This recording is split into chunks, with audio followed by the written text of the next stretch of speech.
ठाकुर जी निकले आज खेल के काजे। और कैसे जा रहे हैं? सुंदर चंदन की बिंदी अपने पूरे अंग पे लगा रखी है, कटिकाचनी पहन करके, हाथ में गेंद आदि रस्सी आदि लेकर के ठाकुर जी पहुंच गए नन्हे से कन्हैया। जैसे ही यमुना जी के तट पे पहुंचे तो यमुना के तट पे तो सोई देख ली उनने, नीलो नीलो से कुछ चमक रहा है, सोई ऊपर से झांक करके देखने लगे कौन है। और जैसे ही वृषभानु नंदिनी ने अपने सुंदर सुकुमार नेत्रन से श्याम जी को निहारो है, आहा, शूर श्याम देखत ही रीझे, देखते ही रीझ गए, अरे नेक्सी सी चोरी कौन की है? नेक्सी सी लाली, खुद भी नेक्सी सही है। कई बार छोटे छोटे बच्चों से पूछो, उसके सामने दूसरा छोटा बच्चा उससे 6-7 महीने छोटा, उससे पूछो ये कौन है? छोटा बेबी है। वो खुद भी छोटा बेबी है लेकिन वो दूसरे को भी छोटा बेबी बोलता है। ऐसे ही ठाकुर जी, अरे इतनी सुंदर सी, इतनी छोटी सी कौन की लाली आ गई यहाँ पे? कैसी सुंदर है, बिल्कुल बड़े बड़े नेत्र हैं, यहाँ के रोरी को सो चंदन लगा रखो है, गौर वर्ण है, और गौर ड्रेसिंग सेंस कितना बढ़िया, गौर वर्ण पर नीले कपड़ा पहन के आई है। ऐसी सुंदर सुकुमारी अकेली कौन की छोरी है, कहां से आई है? सब मन में भाव प्रकट हो रहे थे। इतने में सूरदास जी ने एक और पद गा दिया। सूरदास जी पूछ रहे हैं, एक और पद गाओ। बूझत श्याम कौन तू गोरी, बूझत श्याम कौन तू गोरी, बूझत श्याम कौन तू गोरी, बूझत श्याम कौन तू गोरी, बूझत श्याम कौन तू गोरी, बूझत श्याम कौन तू गोरी। भागवत कथा के अभ्यासी वक्ता है ना, वहां इतने पद गा नहीं सकते, वहां तो एक आध पद गा दे दिल में तो बहुत बड़ी बात है, लेकिन 4 दिन मुझको खुली छूट मिली है, एक के बाद एक पद ही चलेंगे। क्योंकि देखो, किशोरी जी को जानना हो, श्याम सुंदर की ब्रज की लीला में प्रवेश तो इनसे ही मिलेगा, इनके बिना नहीं मिलेगा। जैसे भागवत की कथा में श्लोक बहुत जरूरी है, ऐसी किशोरी जी के भाव में तो पद की विशेषता ज्यादा है। इन पदन को श्लोक से कम मत समझियो और चित्रण बनाओ अपने हृदय में। बूझत श्याम कौन तू गोरी, बूझत श्याम कौन तू गोरी, कहाँ रहती काकी है बेटी, कहाँ रहती काकी है बेटी, देखी नहीं कहूँ ब्रज में खोरी, देखी नहीं कहूँ ब्रज खोरी, देखी नहीं कहूँ ब्रज खोरी, देखी नहीं कहूँ ब्रज खोरी, बूझत श्याम कौन तू गोरी, बूझत श्याम कौन तू गोरी। तुम्हारा घर कहाँ है? कौन की लाली हो तुम छोटी सी? तुम्हारे बाबा कौन है? कहाँ तुम्हारा घर है? मैंने कभी तुमको पहले तो देखो ना यहाँ ब्रजमंडल में, कहाँ से आई हो? मैं अपना परिचय तो दो। किशोरी जी बोली, हम अपना परिचय दें? बोले हाँ। बोले देखो, ब्रज में आवे को हमारा कोई काम ना है, हम तो यहाँ कभी आमे ना है, हम तो अपनी वृषभानु जी को हमारा घर है, वही में बहुत जगह वहीं खेल रहे हैं, हम तो कभी आमे ना है, और हमें तो डर और लगे यहाँ आवे में। ठाकुर जी बोले क्यों डर क्यों लगे? बोले हमने सुनो एक चोर यहाँ रहे, उस सबन के चित्तन ने चुरा ले वे, माखन ने चुरा ले वे, जन कहा का चुरा तो हो गए। हमारे बरसाने में तो साफ कह रखी है कि भाई कोई भी वहां मत जाइयो वृंदावन की ओर, क्यों वहां चोर है, चोरी कर ले। किशोरी जी कह रही हैं, काहे को हम ब्रज तन आवत, काहे को हम ब्रज तन आवत, खेलत रही अपनी पोरी, खेलत रहते अपनी पोरी, खेलत रहते अपनी पोरी, खेलत रहते अपनी पोरी। हमें डर लगे ब्रज में आने में, क्यों डर लगा? सुनत रहत श्रवणन नंद ढोटा, सुनत रहत श्रवणन नंद ढोटा, सुनत रहत श्रवणन नंद ढोटा, सुनत रहत श्रवणन नंद ढोटा, करत रहत माखन की चोरी, करत रहत माखन की चोरी, करत रहत माखन की चोरी, करत फिरत माखन की चोरी। हमने सुनो एक चोर रहे यहाँ पे, वहां के डर के मारे कोई ना आवे, हमारे बाबा नु मना करिए, हमारी मैया नु मना करिए, मोहम्मद जाइयो एक चोर रहे। और मुझे तो लगो तुम ही वो चोर हो। जाय साहब के तुम्हारे नैन मटक रहे हैं ना, जाय साहब की तुम्हारी बातें हैं, बातें तो यूं लग रहा है कि वो नंद को ढोटा तुम ही तो ना हो कहीं। ठाकुर जी बोले ना ना, ये सब कहा तुमने, कोई गलत कह दी है, लोगन को काम ही है, कोई अच्छो करवे जावे बाकी पीछे पड़ जावे। और तुम बताओ, मैंने तुम्हारा कछु चुराया हो? देख लो पहले ही, कछु ना चुराया ना तो फिर लोगन की बातन में क्यों आ रही हो? हमने तुम्हारा कछु नहीं चुराया तो फिर हमें चोर मत समझो। तुमरो कहा चोरी हमले हो, तुमरो कहा चोरी हमले हो, खेलन चलो संग मिली जोरी, खेलन चलो संग मिली जोरी, बूझत श्याम कौन तू गोरी, बूझत श्याम कौन तू गोरी।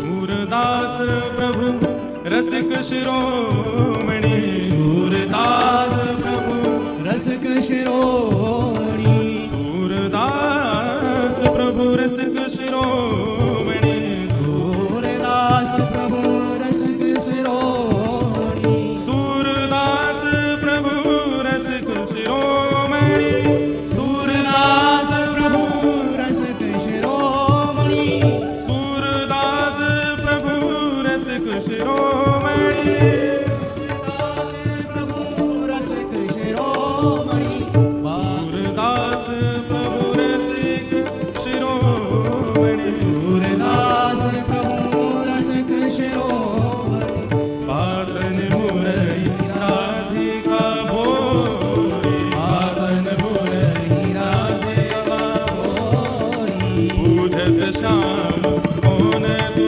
गोरी, बूझत श्याम कौन तू गोरी, बूझत श्याम कौन तू गोरी, बूझत श्याम कौन तू गोरी। कौन हो आप? कहाँ से आई हो? तुम्हारे बाबा कौन है? तुम्हारा नाम कहा है? मैंने कभी ब्रज में तो देखो ना। किशोरी जी बोली, हम ब्रज में आके करेंगे भी कहा, हमारे बाबा ने इतना बड़ा भवन बना रखो, हम तो वहीं खेलें। वो तो आज हम खेलते खेलते आ गए और ब्रज में आवे में तो हमें डर लगे, यहाँ तो एक चोर रहे, हमारी मैया बाबा बतामे उस सबन की चोरी कर ले, हमारे हम डर के मारे आमे ही ना है। ठाकुर जी बोले, मैंने कहा चुरा लियो तुम्हारो। किशोरी जी बोली, मुझको लगे तुम ही वो चोर हो। ठाकुर जी बोले, तो मैंने कछु चुराया तुम्हारो? न चुराया तो कछु ना है, तो फिर आप ऐसा क्यों सोच रही हो कि मैं चोर हूं? और बल्कि एक बात कहूं, मेरी और तुम्हारी जोड़ी तो जच हो रही है। देखो तुम गोरी गोरी, मैं सांवरो सो, बढ़िया लगेंगे संग में रहेंगे, तो चलो खेलवे चलो हमारे संग। सूरदास प्रभु रसिक शिरोमणि, ऐसे रसिकन के शिरोमणि हैं ठाकुर जी। बाग पटुता तो इतनी बढ़िया उनके पास में, ऐसे मना लें। बातनी मुरई राधिका भोरी, भोरी सी राधिका रानी को उनने अपनी बातन में फंसाए लियो, और पहले ही मिलन में किशोरी जी को हाथ पकड़ करके अपने संग खिलावे ले गए ठाकुर जी। प्रथम मिलन को यह भाव श्री सूरदास जी वर्णन कर। बंधुओं, श्रीमद् भागवत का एक भाव सुनो। वैसे तो यहां पे सब श्री राधा दास ही बैठे हैं, लेकिन जिनको कृष्ण विरह व्याप्त है उनके लिए श्रीमद् भागवत में एक सूत्र बताया कि तुम्हारी भक्ति कभी इतनी प्रबल हो जाए, इतनी श्रेष्ठ हो जाए कि तुमको कृष्ण विरह होने लग जाए, ठाकुर जी के विरह में नेत्रों से आंसू ना रुकें, ऐसी स्थिति यदि तुम्हारी हो जाए तो उस समय तुमको क्या करना चाहिए? ठाकुर जी तो बड़े नटखटे सामने प्रकट होंगे ना। तो ये कथा भागवत में ऐसी बताई गई कि जब ठाकुर जी अपनी लीला संवरण करके गए, तब भगवान 16,100 पटरानियों को द्वारिका में छोड़ गए, 8 पत्नियों को अपने संग ले गए। उन 16,100 पटरानियों को अपने संग लेकर के भगवान के परपौत्र वज्रनाभ लेकर के वृंदावन आ गए थे। बहुत ध्यान से सुनिएगा। वृंदावन पधारे भैरव, बहुत ध्यान से सुनिए। ये थोड़ा सा मिजाज बनाने के लिए बीच बीच में चलता रहेगा, कभी भैरव, कभी भीम पलासी, कभी ये कभी वो। किशोरी जी संगीत की अधिष्ठात्री, कल रात की चर्चा में यही आया। अच्छा एक भाव बताऊं, ठाकुर जी का और किशोरी जी का दोनों का परस्पर प्रेम जब कहें या सुने, उस समय राग पीलू यदि सुना जाए, ठाकुर जी के परस्पर प्रेम का भाव प्रकट होता है पीलू राग में।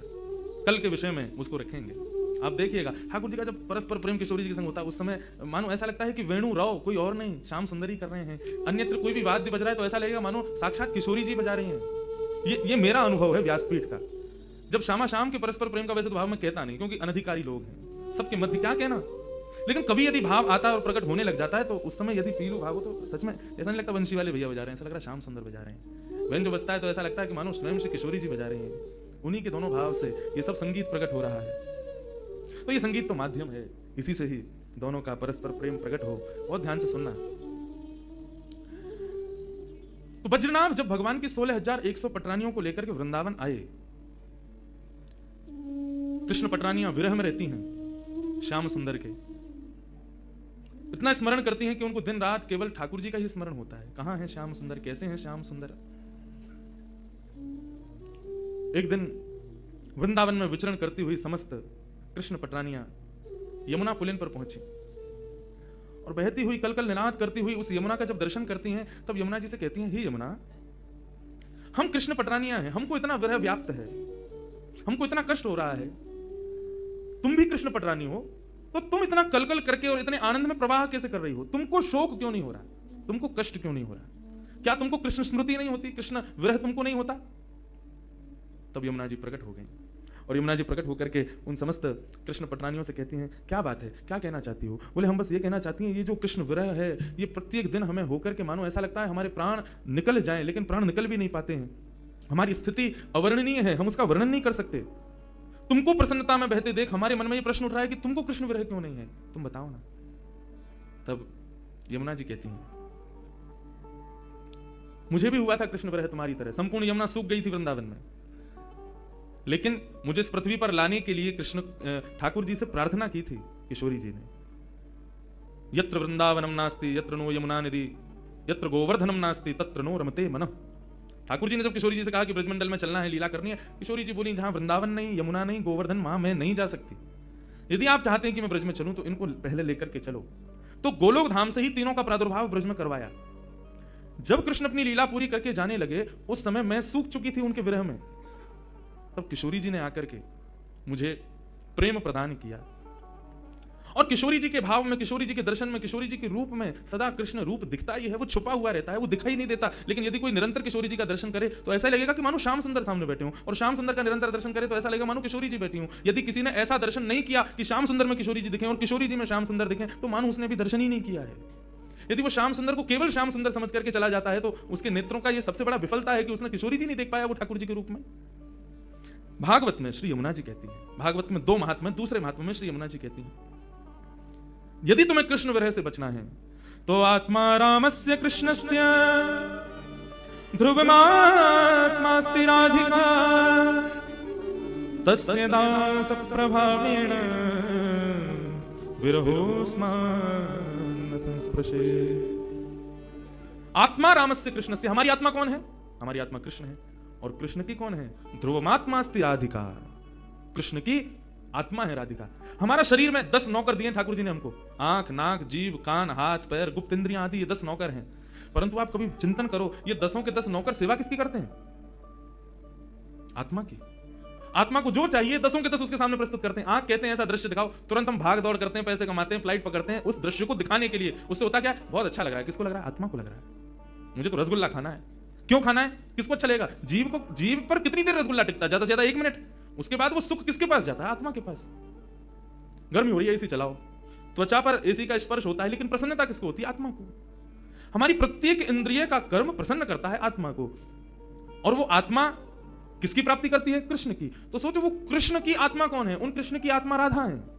हमारी आत्मा कृष्ण, कृष्ण की आत्मा राधा। मतलब जिस प्रकार हमारा शरीर पूरे दिन सेवा में लगा रहता है हमारी आत्मा की प्रसन्नता में, ऐसे ही कन्हैया लगे रहते हैं किशोरी जी की प्रसन्नता में, पूरे दिन उनकी सेवा में। तो तस्य दास प्रभावेण, गलती कर रही हो, श्याम सुंदर के चरण छोड़ो, बहुत एविला आदमी है, पूरे दिन एक पता नहीं ना जाने किस गुमान में रहता है।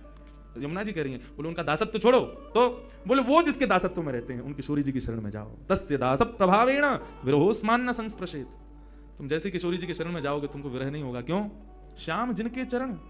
कभी भी तुम्हारी इच्छा हो श्याम सुंदर का दर्शन करना है, किशोरी जी से एक प्रार्थना करनी हो, लाडली जी ने कन्हैया को दर्शन करना हो, बोले कृष्ण का क शब्द उच्चारण करती है राधा रानी, इतने में तो कन्हैया सामने होते हैं, इसलिए उनके दास बन जाओ, तुमको विरह कभी नहीं होगा। लोग सुन रहे कि किशोरी जी और ठाकुर जी को प्रथम मिलन भयो, और प्रथम मिलन के बाद थोड़ी देर क्रीड़ा करी, क्रीड़ा करने के बाद श्याम सुंदर बोले, हे लाडली जू, आप कभी हमारे निवास पर पधारो। किशोरी जी बोली, हाँ एक दिन जरूर आऊंगी, काउ दिन अवकाश भयो। तो अब दोनों जा रही हैं वहां से। श्याम सुंदर अपने घर को जा रहे हैं और किशोरी जी अपने घर को जा रही हैं, लेकिन एक दूसरे के रूप माधुरी पर ऐसे मोहित भये हैं कि जा तो रहे हैं कुंजन में, लेकिन एक दूसरे को देखते देखते देखते देखते आगे एक कुंज ऐसी आवे, दोनों फिर से मिल जाए। अरे हम तो फिर से यहीं आ गए, आप सुनो, आप वहां से जाओ पल्लंगते में, यहाँ जाऊंगा। दोनों एक दूसरे रास्ता भटक करके जामे, लेकिन आगे आकर के फिर मिल जामे। किशोरी जी बोली, अब एक काम करो, मैं यहीं खड़ी हूँ, पहले तुम जाओ। किशोरी जी, ठाकुर जी के नाम मैं खड़ा हूँ, पहले तुम जाओ यहाँ से, फिर जाएंगे। ऐसे करते करते पूरा दिन व्यतीत है गयो, ना किशोरी जी जामे ना श्याम सुंदर जामे। दोनों को मन रहे कि हम दोनों संग ही निवास करें, संग ही विराजें, संग में ही आनंद करें। ऐसा भाव हमारे ब्रज में एक बहुत सुंदर भाव गाते हैं किशोरी जी के, सुंदर या भाव, यही भाव को प्रस्तुत करें हमारे ब्रज की भाषा में। कैसे करें? अजीब शोभानु की लली, अजीब शोभानु की लली, या सावरियों स्नेह रो लगाए के चली। अजीब शोभानु की लली, सावरिया सुनेहरा लगाए के चली। अजीब शोभानु की लली, सावरिया स्नेहरा लगाए के चली। अजीब शोभानु की लली, सावरिया सुनेहरा लगाए के चली। अजीब शोभानु की लली, सावरिया स्नेहरा लगाए के चली। अजीब शोभानु की लली, सावरिया सुनेहरा लगाए के चली। बोलो शोभानंद की जय हो।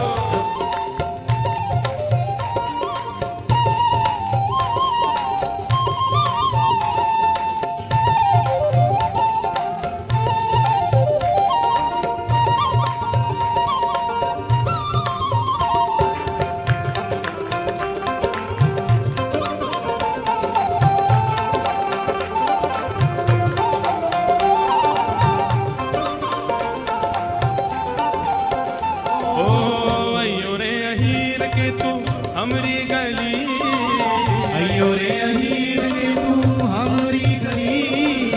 अयो रे अहीर के तू हमरी गली, अयो रे अहीर के तू हमरी गली। हाँ चंदन छिड़कू लाला तेरी पगड़ी, चंदन छिड़कू लाला तेरी पगड़ी। अरे हाँ चंदन छिड़कू लाला तेरी पगड़ी।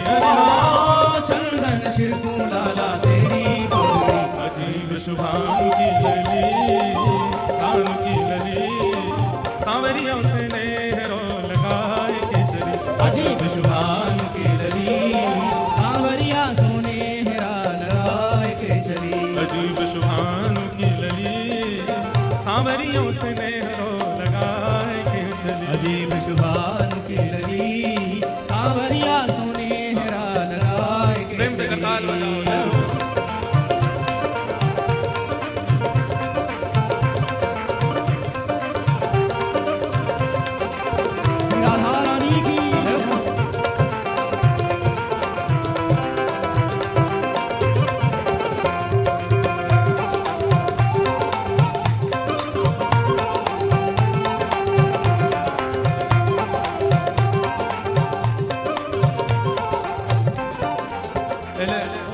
किशोरी जी ने न्योता दिया ठाकुर जी को, अयो रे अहीर के तू हमरी गली, कभी हमारे बरसाने आई हो, चंदन छिड़कूं लाला तेरी पगड़ी।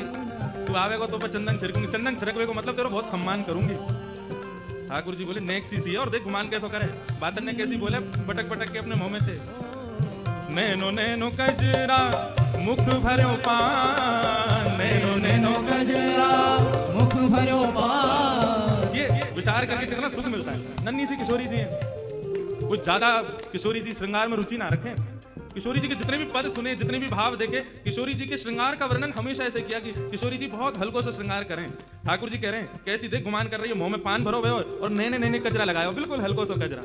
हाँ नैनो नैनो कजरा मुख भरो पान, नैनो नैनो कजरा मुख भरो पान। बारी सी उमरिया राधे बड़ोरी गुमान। हाँ बारी सी उमरिया राधे बड़ो ही गुमान। अरे हाँ बारी सी उमरिया राधे बड़ो ही गुमान। हाँ बारी सी उमरिया राधे बड़ो ही गुमान। अजीब शुभानु की लली, भानु की लली, सांवरियों से नेहरा लगा